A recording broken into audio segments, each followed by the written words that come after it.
FSN Radio. It's all about what's next. Go to financialsurvivalnetwork.com and sign up for your free weekly newsletter. You'll also get 3 free reports. The Financial Survival Network. It's all about what's next. Welcome. You are listening to the Financial Survival Network. I'm Kerry Lutz. It's November 6th, 2017. Hard to believe, but November will go just like October and September before it. Anyways, as always, if you want to be part of the show, if you want to have your voice heard, send us an email, kl@kerrylutz.com. And don't forget the Twitter feed's @KerryLutz. So Jordan Goodman of MoneyAnswers.com is with us today. And the question of the day, Jordan, is the tax bill going to pass? And what is it going to mean? That's what we'd like to know. So, Jordan, as always, welcome back. It's great to have you. Great to be with you again, Kerry. You bet. Well, I don't think it's going to pass this year. They're talking about having it pass the House by Thanksgiving and the Senate by Christmas. I don't think it's going to move that fast. It was done in secret. They put it out. Now the lobbyists are organizing against it in all kinds of different ways. It does not have a lot of popular support. Last numbers I heard, somewhere between 60 and 70% of the public do not think it's a good idea. I think it's basically a giveaway to the rich and corporations. And Trump's for it, but I just don't think it's going to whip right through the way they're talking about, particularly when it comes to the Senate. I think something will happen eventually. I just don't think it's going to happen as fast as they're talking about. Well, I would just remind you, Jordan, that nobody ever didn't get elected because they voted for a tax cut. Right. Well, it's not a tax cut for everybody, though. That's the thing. There's a lot of losers in this thing. There's some definite winners. But let's just talk about the losers for a Probably second. Like you. Well, yeah, being in a high-tax state in New York and California, New Jersey, Pennsylvania, the high-tax states are going to get whacked by this because state income taxes would no longer be deductible at all. No phasing out, just immediately gone. That's going to hurt the high-tax states. Also, property taxes would not be deductible over $10,000. That's going to hurt all the high housing places with big property taxes. I happen to be in Westchester, New York, which is part of that. That's the worst. Bullseye, I guess you might say. Highest taxed county in the country. Property tax. Yes, that's right. So that's a big bullseye. Charities aren't going to like this because charitable deductions, although they're going to remain, lots of people won't take them anymore because the standard deduction is going to double from $12,000 to $24,000. Something like 85% of families would no longer itemize. So that's going to hurt charities in various ways. So there's some definite losers amongst all this. And the losers tend to mobilize more than the winners mobilize, if you know what I mean. The housing real estate market particularly. So those 3 things we talked about, and one more would be mortgage deductions would be capped at $500,000 instead of $1 million. Now, only about 3% of mortgages are over $500,000, but those are some pretty wealthy, influential people who have opinions here. Yeah. So, there are many groups that are going to oppose it, but the whole real estate complex, realtors, builders, are going to be the most vociferous in battling against this thing. Well, they're going to change it. You know it, and I know it. The whole thing comes down to this ridiculous Bird rule, which says you can't do anything that's going to increase the deficit over a 10-year period. Right. And, when it comes to entitlements, when it comes to spending, they can do whatever the heck they want. But when it comes to actually cutting taxes, then all of a sudden it becomes an issue. Really, they should be doing something a bit more dramatic. The high earners are getting nothing other than a tax increase. Hey, people in high tax states, you need to hold your representatives accountable. And basically, the tax deduction in these states is a subsidy that the rest of the country pays. Right. So New York can be wasteful and profligate. Exactly. And pay everybody. Low tax states have been subsidizing the high tax states for many years, and they don't want to keep subsidizing them anymore. Yeah, and the high tax states like that subsidy. That's correct. Yeah, well, when I lived in New York, I felt one way. Now that I live in Florida, I feel a totally different way. But I really did feel that way in when I lived in New York, because New York's a socialist state. So why should the entire rest of the country have to subsidize failed socialist policies? Yeah, we've just been doing it for decades, that's all. But there was no other real reason for that. But there's going to be pushback. I mean, for example, Republicans in high-tax states. There are Republicans in New York and New Jersey. There's 3 or 4. Pennsylvania and California. Are they going to vote? Less and less. Yeah, well, that's a good question. This is where the sausage meets the grinder. That's right. This is where the casing gets filled up, and it's not a pretty process, but it's the way that the system works. And look, these Republicans are scared about their re-election prospects if they don't pass something, Jordan. Correct. So they're going to pass something. Now, what about the benefits of the program as it's laid out? So the big benefits go to corporations. The corporate tax rate would go from 35% down to 20%, and there'd be a repatriation rate of 12% for bringing money back from overseas. There's roughly $4 trillion overseas, and that would be a good thing to have that back here and invested here. And corporate profitability, which is already at high levels, would go even higher. That's one of the reasons the stock market's done so well, because anticipation that profits would be even higher than they are now when you cut the tax rate that much. So that's the good part. The bad part is what a company is going to do with it. Let's just say all that happens, Kerry, and they repatriate tons of money and their profits are much higher because of the lower tax rate. There's basically three things the companies can do with it. They can invest it back in the business, new plants and equipment, hire, research and development, expand. They can buy back stock, and they can raise dividends and executive compensation, basically. Some companies will do more of some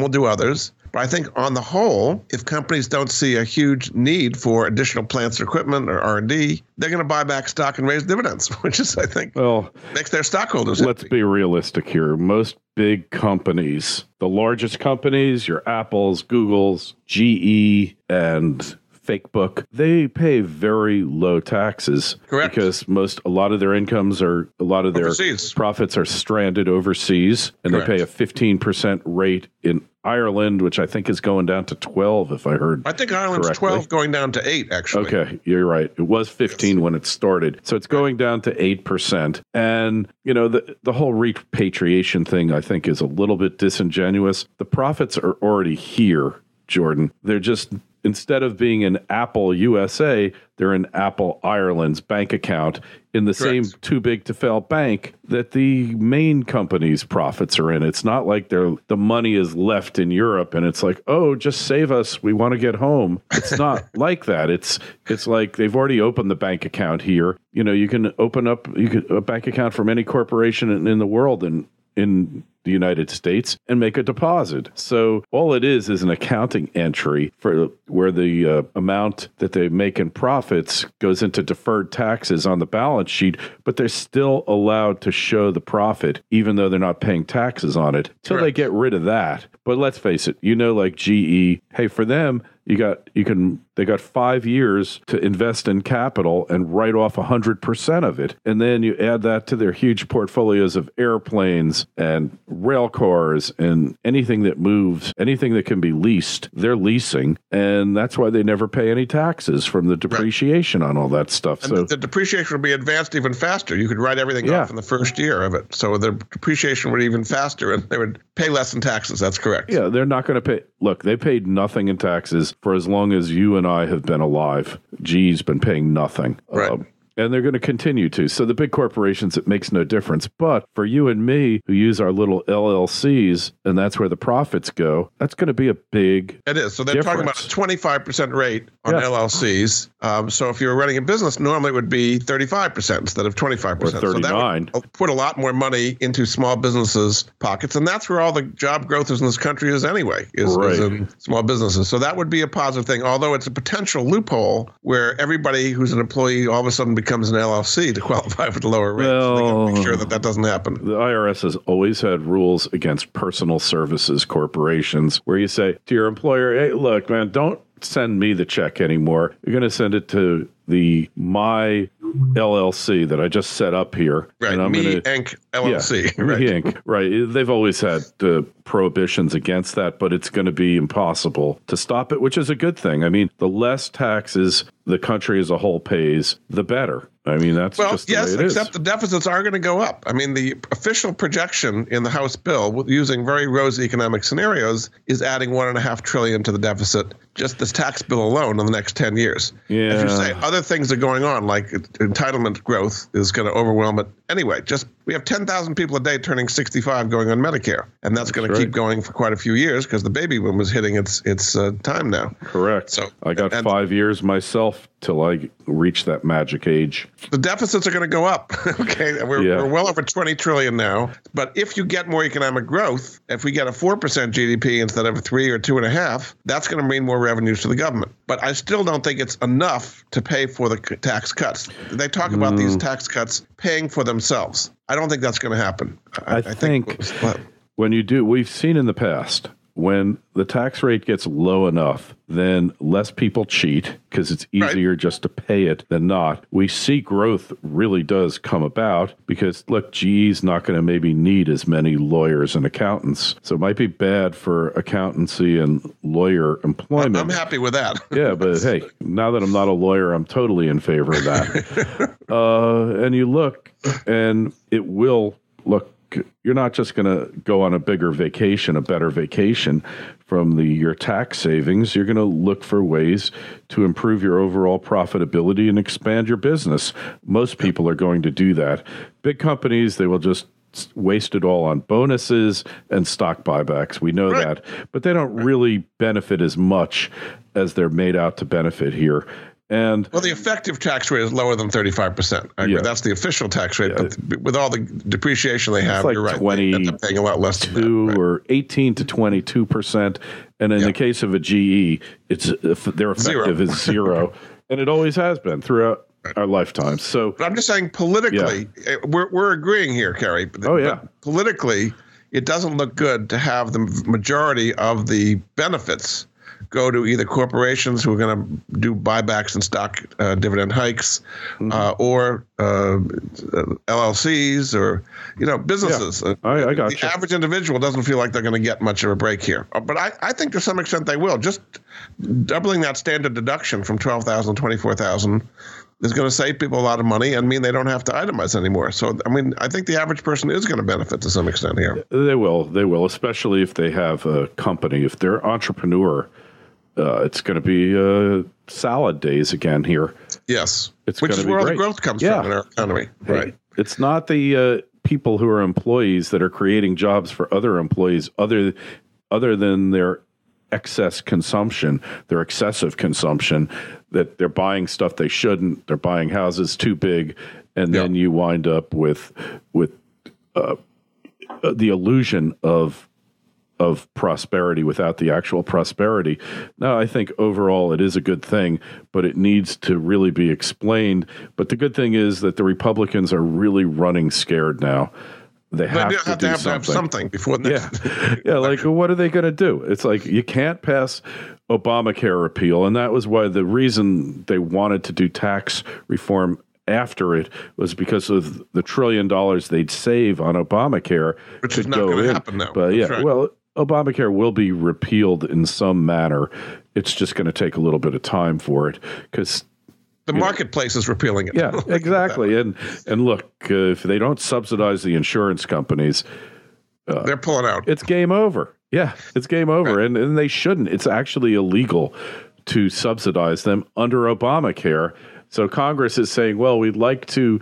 They've got these rhinos saying, oh, well, let's just keep it going for the insurance companies. And Trump has put his foot down, and that's the part. That's what shows that the party is stupid.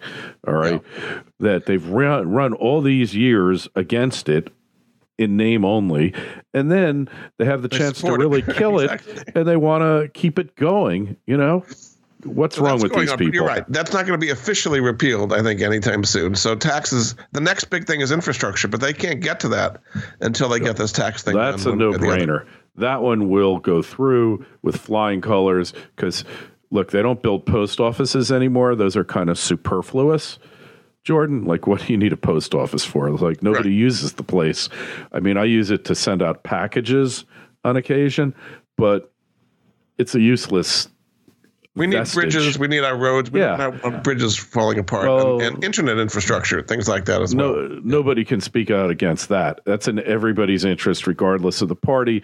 It's just whose pork project gets approved and whose doesn't. But it's going to be approved. All right. It will happen when they get to it. They should have started with it. But, correct. We're going to talk about rising rates. But before we do that, I want to talk about rising GDP. Yes. The latest guesstimate from the Atlanta Fed is we're going to have over 4% GDP growth in the fourth quarter. Right. Aren't you amazed by that? Absolutely. And I mean, part of it is consumer spending is up. Consumer confidence is at a 17-year high. Obviously, the stock market's had an enormous rally here, and that creates what's called the positive wealth effect. Yeah. People feel better, even though they're not selling their stocks, and therefore they go out and spend that way. It's going to be a gangbusters Christmas season, I think. We have a lot of economic momentum, and part of it is predicated on getting some kind of a tax bill happening next year. We've seen employment get better under Trump. Those unemployment claims, claims for unemployment insurance are down to like the year 2000 levels or something like that. They're so low. I mean, it's and generational. 4.1% rate overall, and creating over 200,000 jobs. So that's all good. We're running out of employees, Kerry, to some extent. No, we have more jobs than they'll be fired. To fill them right now. They're going to keep firing them. Don't worry. they'll keep figuring out ways to get rid of employees. We'll never run out of them. That's running out of litter on the street. It's just not going to happen. But seriously, so we got rising rates.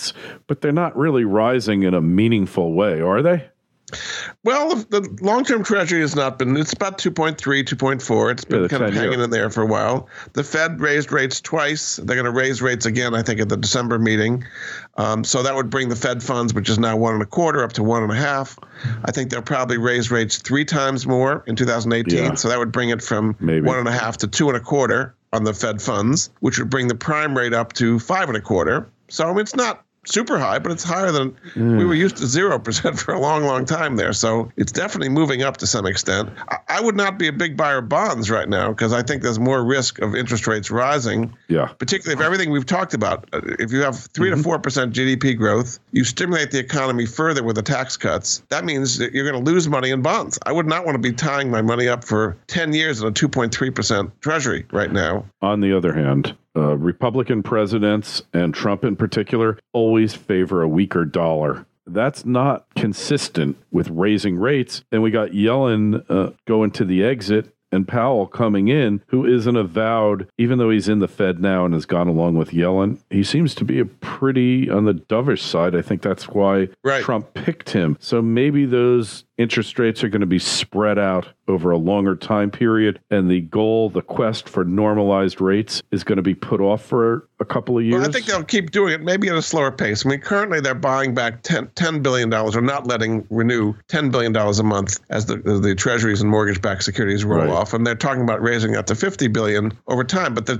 balance sheet's $4.5 trillion. So at 10 or 50 billion, it's going to take a long time to work that balance sheet back down to anything so-called normal. Yeah, totally. Hey, getting back to the post office, I know wasn't really on our list of things to talk about, but I've come up with a solution for the post office. Okay. It's so simple, I can't even begin to tell you. Nearby where I live, there's what they call a contract post office. And it's actually a greeting card shop, but they do a bunch of the services that a post office does. They take in packages, they sell postage, they weigh it, but it's a guy that owns a card shop. I mean, it's great for him. Works just fine, right? For the amount of volume they have today, they don't need these big fancy buildings that were built in the 30s. So give each post office to set up a corporation, the employees own it, and let them figure out what the hell they want to do with it and have certain standards in place for mail delivery and all that. But the employees own the post office. Yes. And what a different idea than it is today.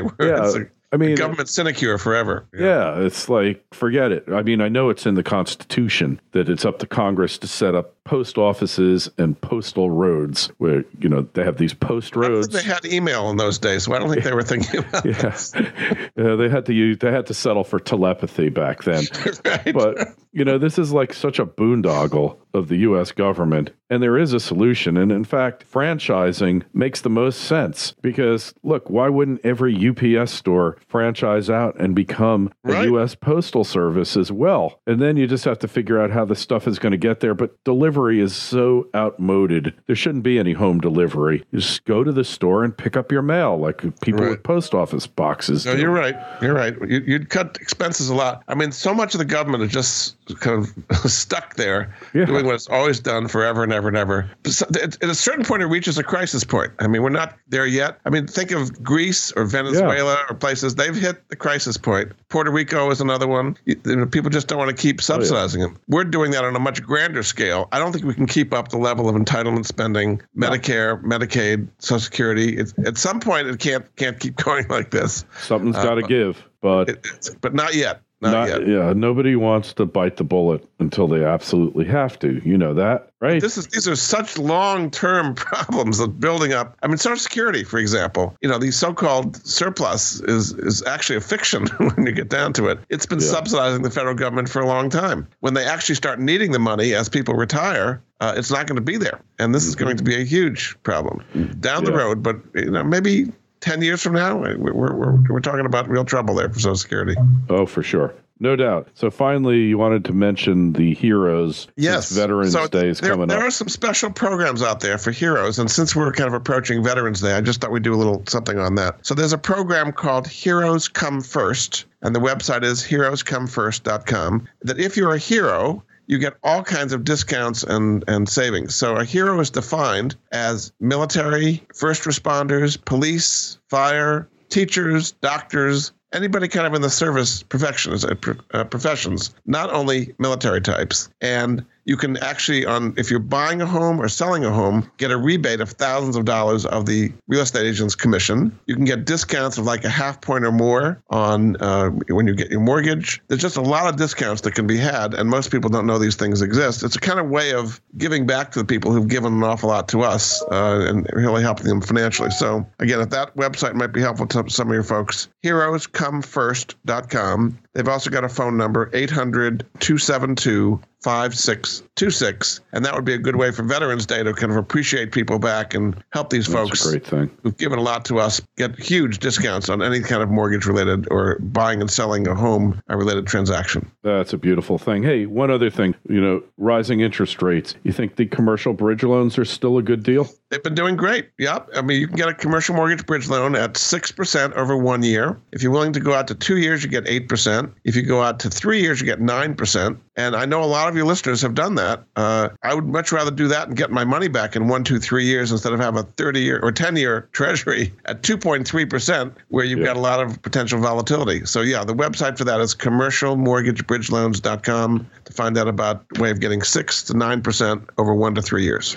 So obviously the least risky ones are the 1 year bridge loans once you go out. But you said this is a function of Dodd-Frank, that the fact that these exist. The reason the borrowers are willing to pay a higher rate is it's hard for them to get loans from traditional banks. Banks want collateral that they can seize, and they don't like to typically fund construction of various types. And that's what this is all about, improving existing commercial properties. So there's a whole, when the government clamps down, the private market reacts in some other way. And this is like the private market reaction to overregulation from Washington. People want to get their projects done, so they're going to do it one way or the other. So they're willing to pay a higher rate for a shorter period of time to get their projects done. So that's the reason that borrowers are willing to pay for commercial mortgage bridge loans. Yeah, sure. And it's temporary because once the project's done, then assuming all things are equal and nothing has gone too insane with the economy, you'll just go and refi it because you'll have cash flow. And banks are willing to do that. Yeah. They're willing to give a long-term commercial mortgage once it's done, but they just don't like to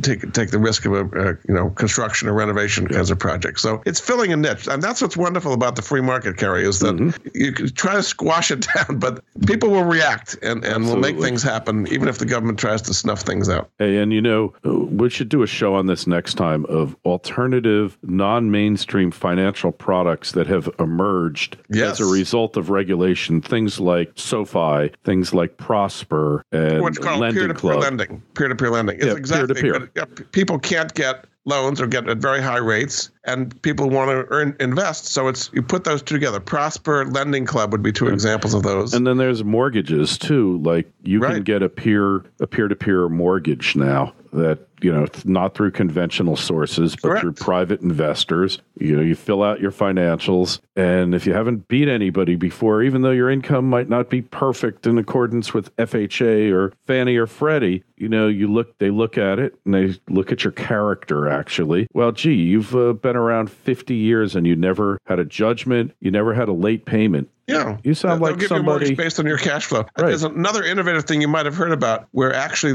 there are companies willing to advance you your down payment. Right. That's peer-to-peer too. That as well, but also based on your Airbnb income. So really? In other words, they say you're going to rent your house out on Airbnb for 3 years. Yeah. And we'll give you an extra $50,000 down payment and take that income for the first 3 years. So it allows people to get into a home that otherwise they wouldn't be able to afford because they don't have the down payment. That's another innovation from the private sector. And Airbnb, whether the state of New York loves it or hates it, is a reaction to overcharging or underservicing by hotels. That's right. Like how many times you go to a hotel, you're there for a conference, Jordan. You spend $350 a night, and you got a tiny little nothing of a room. Exactly. The towels feel like sandpaper on your skin. You get these crummy little soap bars that you can't even hold in your hand. They're so small.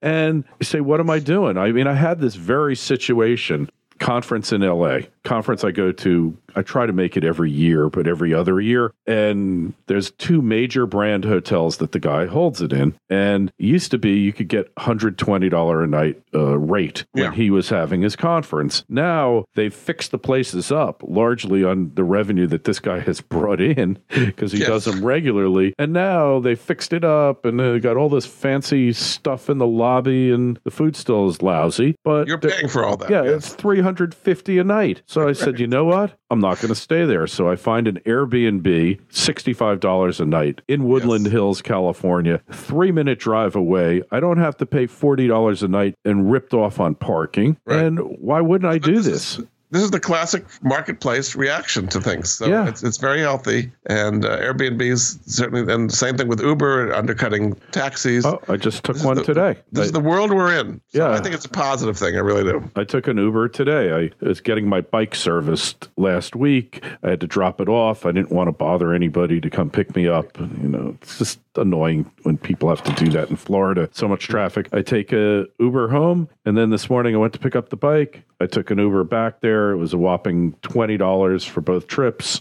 and I didn't have to bother any friends or relatives. So the point of all this is the free market's a wonderful thing, and we want to encourage it. And these are some good examples of it. And we'll talk about this more next time. So we'll have you back on next month. Let's talk about all these alternative finance vehicles that really mean that the bank, you could just say goodbye to the bank on the corner. A lot of people saying goodbye to the bank. Yeah. That's not even counting Bitcoin.